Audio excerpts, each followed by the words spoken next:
अस्सलाम वालेकुम। पॉइंटर का topic C plus plus language में एक ऐसा टॉपिक है जो कि काफ़ी टफ समझा जाता है। इसके कॉन्सेप्ट्स कुछ ऐसे हैं जो कि मिक्स होते हुए नज़र आते हैं। इन्हीं कॉन्सेप्ट्स को आसान तरीके से समझाने के लिए मैंने ये लेक्चर बनाया है। ये इस सीरीज़ का सेकंड लेक्चर है। फेडरल बोर्ड के सिलेबस में चैप्टर 7 पॉइंटर्स के बारे में है, जिसका पहला लेक्चर मैं अपलोड कर चुका हूँ और अब ये उसी सीक्वेंस का दूसरा लेक्चर है। उम्मीद है इस लेक्चर से आप पॉइंटर्स को इजीली समझ सकेंगे और इसको अटेम्प्ट करना आपके लिए आसान हो जाएगा। मेरा नाम फराज अहमद उसामा है और ये मेरा चैनल डिजिटल कंप्यूटर साइंस है। Chapter 7 pointers, lecture 2 D reference operator. Lecture 1 के एंड पे हमने डी रेफरेंस ऑपरेटर का इंट्रोडक्शन पढ़ा था। अब हम इसकी यहाँ पे डिटेल पढ़ने जा रहे हैं। डी रेफरेंस ऑपरेटर, हमारे पास जो ऑपरेटर है उसके लिए हम जो सिंबल यूज करते हैं वो स्टैटिक का सिंबल है। यहाँ पे एक इम्पॉर्टेंट पॉइंट है। स्टैटिक का सिंबल हम लोग यूज करते हैं प्रोग्रामिंग लैंग्वेज में मल्टीप्लिकेशन के लिए, लेकिन यहाँ पे हम इसको यूज कर रहे हैं किस चीज के लिए? पॉइंटर के लिए। डी रेफरेंस ऑपरेटर स्टैटिक है और हम इसको यूज करेंगे पॉइंटर के लिए। अब इसका इस्तेमाल किस तरह से होता है? इसका इस्तेमाल हम पॉइंटर या डी रेफरेंस ऑपरेटर और इससे आगे हम नाम लिखते हैं पॉइंटर का। इससे आगे हम नेम ऑफ पॉइंटर वेरिएबल लिखते हैं। अब ये जो नेम है ये कोई भी नाम हो सकता है। लाइक हम स्टैटिक के साथ हम लिख सकते हैं एफ पॉइंटर, जैसे कि हमने प्रीवियस लेक्चर में प्रोग्राम में देखा था, या हम स्टैटिक के साथ लिख सकते हैं नेम, या हम स्टैटिक के साथ लिख सकते हैं मार्क्स, और इसी तरह हम स्टैटिक के साथ कोई CH1 लिख सकते हैं कैरेक्टर के लिए। अब जब नेम लिख रहे हैं तो डेफिनेटली ये हमारे पास डाटा टाइप इसकी कौन सी आएगी? कैरेक्टर आएगी। जब मार्क्स लिख रहे हैं तो हमारे पास डाटा टाइप इंटीजर आएगी। जब कैरेक्टर 1 लिख रहे हैं तो हमारे पास डाटा टाइप कैरेक्टर ही आएगी। अब यहाँ पे जो इम्पोर्टेंट पॉइंट है वो ये है कि ये जो डाटा टाइप हैं, ये डाटा टाइप किसकी होनी चाहिए? ये डाटा टाइप होनी चाहिए उस वेरिएबल की जिसके लिए हम पॉइंटर वेरिएबल बना रहे हैं। इसका क्या मतलब हुआ कि हमारे पास जो ओरिजिनल वेरिएबल है, that variable is some other variable. वो वेरिएबल कोई और होगा ओरिजिनल वेरिएबल। लाइक अगर हम कहते हैं कि एक वेरिएबल है n जो कि ओरिजिनल वेरिएबल है, तो अब हम जब उसका पॉइंटर वेरिएबल बनाते हैं तो पॉइंटर वेरिएबल का काम है पॉइंट करना इस वेरिएबल n को। तो पॉइंटर वेरिएबल हम बना सकते हैं स्टैटिक पी एन, और हम इसको पढ़ेंगे पॉइंटर टू n। अब ये जो पॉइंटर वेरिएबल है इसका क्या काम है? इसका काम है पॉइंट करना किसको? ओरिजिनल वेरिएबल n को। दैट मीन्स के हम जो पॉइंटर वेरिएबल बनाएंगे वो खुद से तो एक वेरिएबल होगा, डेफिनेटली एक वेरिएबल होगा, लेकिन वो क्या करेगा? वो करेगा पॉइंट किसी और वेरिएबल को। अब अगर हम कहते हैं कि n हम लेते हैं और इसकी वैल्यू हम ले लेते हैं 1, और हमारे पास जो ये पॉइंटर वेरिएबल है पी एन, इसकी हम लोग अगर वैल्यू देखना चाहते हैं और हम इसको आउटपुट करते हैं तो वैल्यू भी 1 होगी। किस वजह से? क्योंकि हमारे पास जो पॉइंटर है वो पॉइंट कर रहा है किसको? एन को। तो अगर हम आउटपुट लेंगे तो उसके अंदर वही वैल्यू आनी चाहिए जो एन की वैल्यू है। लेकिन अगर हम सिर्फ आउटपुट लेते हैं पी एन की, तो यहाँ पे जो वैल्यू आएगी वो वैल्यू आएगी इसके एड्रेस की। और ये एड्रेस किसका होगा? ये एड्रेस भी होगा ओरिजिनल वेरिएबल एन का। इसके लिए अब हम एक प्रोग्राम देख लेते हैं कि ये किस तरह से होगा। थोड़ा सा ये कॉन्सेप्ट ऐसा है जो कि मिक्स होता है। यहाँ पे हमारे पास प्रोग्राम है जिसके लिए हम एक कमेंट लिख सकते हैं जो कि use of dereference operator. Comment हमने ऐसा लिखना होता है जो कि प्रोग्राम को एक्सप्लेन करता है, और हम स्टार्ट में कमेंट लिख रहे हैं तो इसका मकसद ये है कि ये कमेंट बताए कि प्रोग्राम हम किस पर्पस के लिए लिख रहे हैं। तो यहाँ पे हमारा जो कमेंट है वो कमेंट आ रहा है, use of dereference operator static in a program. Although हम इसको सिंगल लाइन में लिख सकते हैं, लेकिन हो सकता है किसी जगह पे ये डबल लाइन में आ रहा हो, तो इसके लिए हम मल्टी लाइन कमेंट को यूज कर लेंगे, जो कि फॉरवर्ड स्लैश स्टैटिक से स्टार्ट होगा और स्टैटिक फॉरवर्ड स्लैश पे खत्म होगा। इसके साथ हम लोग यूज करेंगे header file hash include IO stream की। इस हेडर फाइल को यूज करना मस्ट है किसी भी प्रोग्राम के लिए, इसके बगैर कोई प्रोग्राम इनकम्प्लीट है, बन ही नहीं सकता। सेकेंड हेडर फाइल हमारे पास ऑप्शनल है, इसको अगर यूज करना चाहते हैं तो कर सकते हैं। कोनियो की हेडर फाइल जो कि काफ़ी प्रोग्राम्स में यूज होती है, ताकि हम एक गेट सी एच का फंक्शन या गेट सी एच ई का फंक्शन यूज कर सकें। इसके साथ ही हम मेन प्रोग्राम के लिए हेडर लिखेंगे वाइड मेन और स्टार्टिंग ब्रेसेस यूज करेंगे। अब हम वेरिएबल डिक्लेयर करेंगे इंटीजर टाइप का, और इसका नाम n रखेंगे और इसकी वैल्यू हम लेट से ले लेते हैं 200। टर्मिनेटर सिंबल यूज करेंगे इसको टर्मिनेट करने के लिए। दूसरा जो वेरिएबल हमने लेना है वो भी इंटीजर टाइप का होगा। ओरिजिनल वेरिएबल जो n आ रहा है उसकी डाटा टाइप इंटीजर है, तो हम पॉइंटर की डाटा टाइप भी इंटीजर ही लेंगे। पॉइंटर के लिए हम स्टैटिक यूज करेंगे और en लिख देंगे, जिससे पता चले कि ये पॉइंटर टू n है। यहाँ पे हम कमेंट दे सकते हैं कि इस लाइन में क्या हो रहा है। ये लाइन डिफाइन कर रही है किस चीज को, एक पॉइंटर जो कि पॉइंट कर रहा है किसको, वेरिएबल n को। नेक्स्ट हम कहते हैं कि tn जो वेरिएबल है इसको हम असाइन कर देते हैं %n। इससे क्या होगा, यहाँ भी हम ये कमेंट लिख देते हैं। यहाँ पे क्या होगा कि जो pn वेरिएबल है वो स्टोर करेगा क्या चीज, एड्रेस, और ये एड्रेस किसका होगा, ये वेरिएबल n का एड्रेस होगा जो ओरिजिनल वेरिएबल है। अब यहाँ पे हम एक और वेरिएबल दे देते हैं जिसको हम कहते हैं कि इंटीजर टाइप का ही वेरिएबल लेंगे, और इसका हम नाम रख देते हैं वैल्यू n।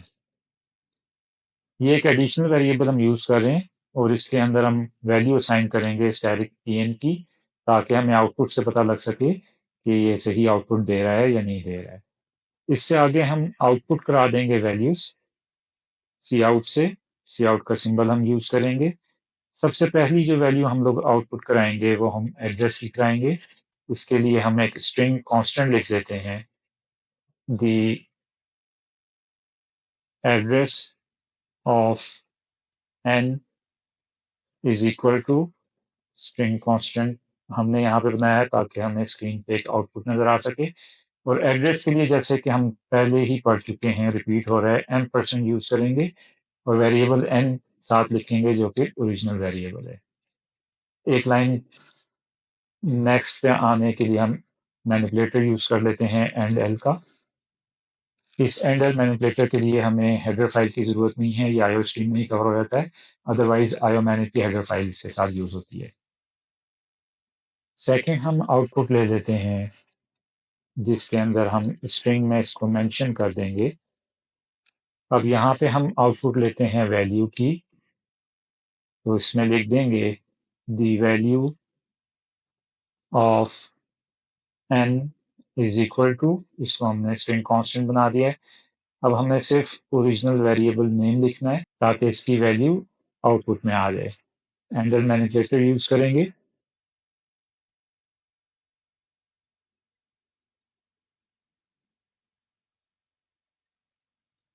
नेक्स्ट हम आउटपुट लेंगे और इसके लिए भी हम स्ट्रिंग कांस्टेंट ले लेते हैं जिसमें हम सिर्फ pn को आउटपुट कराएंगे। तो इसके लिए हम लिखेंगे the value of P N ये स्ट्रिंग के अंदर लिखेंगे ताकि ये स्ट्रिंग कांस्टेंट की वजह से स्क्रीन के ऊपर आउटपुट हो जाए, और यहाँ पे अब हम सिर्फ और सिर्फ पी एन लिखेंगे।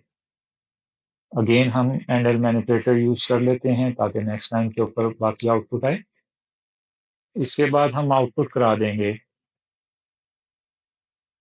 पॉइंटर को, तो उसके लिए हमें पॉइंटर लिखना होगा, तो स्ट्रिंग कांस्टेंट हम लिखेंगे the value of static P N pointer to N, और इसके बाद हमें आउटपुट इसकी इसी तरह से देनी है स्टैटिक पी एन। अगेन हम यहाँ पे एंडल मैनिपुलेटर यूज कर लेते हैं नेक्स्ट लाइन पे आउटपुट के लिए, और आखिरी आउटपुट हम देंगे जो हमने एडिशनल वेरिएबल यूज किया था, तो उसके लिए यहाँ पे हमें स्ट्रिंग कांस्टेंट लिख देंगे the value of value N का वेरिएबल जो था इज इक्वल टू, और इसके अंदर हम यही लिखेंगे वैल्यू एन। सो यहाँ पे हमारा मेन प्रोग्राम कंप्लीट हो रहा है, लेकिन हमने गेट सी फंक्शन यूज करना है और इसकी क्लोजिंग कर देनी है। अब इस प्रोग्राम की आउटपुट अगर हम देखते हैं क्या आ रही है, तो इसकी जो आउटपुट आएगी, सबसे पहले जो हमने लिखी थी स्ट्रिंग कांस्टेंट लिखा था, जो वैल्यू लिखी थी, that was the address of N. अब यहाँ पे कोई भी मेमोरी का एड्रेस आ सकता है जो कि कुछ सिमिलर होगा, जैसे यहाँ पे मैं लिख रहा हूँ 0 × 8 FC FFF4। ये एक रैंडम एड्रेस है। मेमोरी के लिहाज से, हर कंप्यूटर के लिहाज से इसमें यहाँ पे कोई डिफरेंट एड्रेस आ सकता है, लेकिन आएगा एड्रेस ही, क्योंकि हमने जो आउटपुट कराया है n%n, तो उसकी जैसे ये एड्रेस आएगा। देन जो हमारे पास सेकंड आउटपुट आएगी, उसके अंदर हमने दी वैल्यू ऑफ n। अब n की क्या वैल्यू थी हमारे पास? n की वैल्यू थी यहाँ पे हमारे पास 200, तो इसकी जो आउटपुट आएगी वो भी 200 आएगी। नेक्स्ट हमारे पास जो आउटपुट आ रही है दी वैल्यू ऑफ पी एन, तो वैल्यू ऑफ हमारे पास जो पी एन आएगी, हमने क्योंकि पहले भी इसको डिस्कस किया था कि पी एन क्या चीज़ है हमारे पास, ये एक वेरिएबल है। अगर इसके साथ स्टैटिक यूज करेंगे तो ये पॉइंटर वेरिएबल है। अगर हम पी एन यूज कर रहे हैं, तो अब पी एन के अंदर हमारे पास इस लाइन में अगर हम देखते हैं, तो P N is equal to m%n है। तो m% किसके लिए होता है? एड्रेस के लिए। और एड्रेस किसका है? n का। तो जो एड्रेस यहाँ पे n का हमें आउटपुट में आ रहा है, इस जगह पे भी वही एड्रेस आउटपुट में आएगा, क्योंकि यहाँ पे पहले जो हमने एक एड्रेस लिखा हुआ है वो इंटू 8 FC FFF4 लिखा हुआ है, तो इस जगह भी आउटपुट में यही एड्रेस आएगा। फोर्थ नंबर पे हमारे पास जो आउटपुट आ रही है, उसका जो स्ट्रिंग कांस्टेंट हमने लिखा था, वही चीज़ पहले आउटपुट में आएगी कि the value of static P N pointer. अब क्योंकि हमने पहले पढ़ा था कि जो पॉइंटर है वो पॉइंट करता है ओरिजिनल वेरिएबल को, तो उसके अंदर जो वैल्यू आनी चाहिए वो वही आनी चाहिए जो ओरिजिनल वेरिएबल की है। जहाँ पे 200 वैल्यू है, तो इधर आउटपुट में भी 200 ही आएगा। फाइनली जो आखिरी आउटपुट है, जो हमने एक एक्स्ट्रा वेरिएबल यूज किया था, उसकी जो आउटपुट आएगी the value of value N. अब हमने यहाँ पे वैल्यू एन का जो वेरिएबल लिया था, उसको हमने इंटीजर वेरिएबल लिया था। एंड यहाँ पे एक लाइन जो मिस हो गई है, वो लाइन यहाँ पे आनी चाहिए थी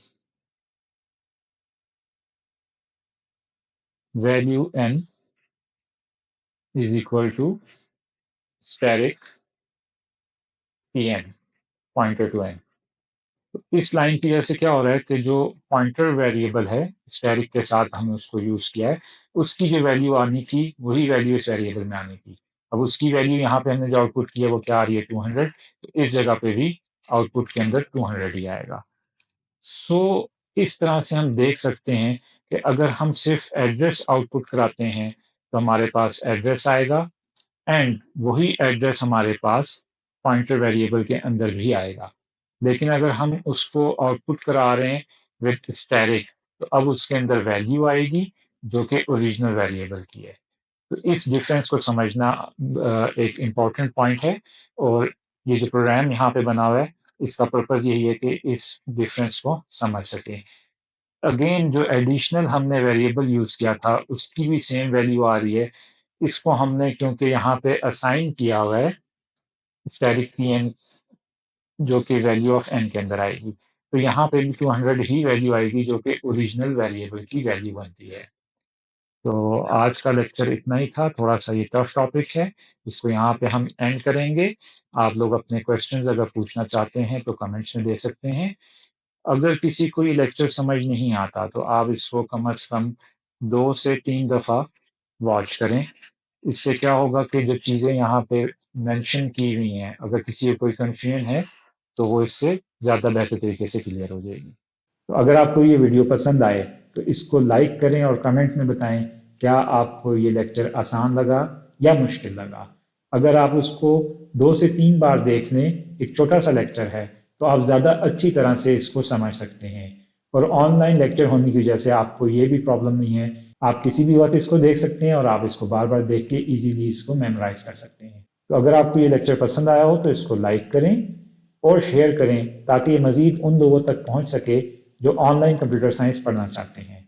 इस चैनल को सब्सक्राइब करके अगर आप बेल आइकन पर प्रेस करेंगे तो आपके नोटिफिकेशन में ऑटोमेटिकली ये लेक्चर्स आते रहेंगे, और इस तरह आप ऑनलाइन डिजिटल कंप्यूटर साइंस को देख सकेंगे और अपनी तैयारी कर सकेंगे। Thank you very much. अल्लाह हाफिज़।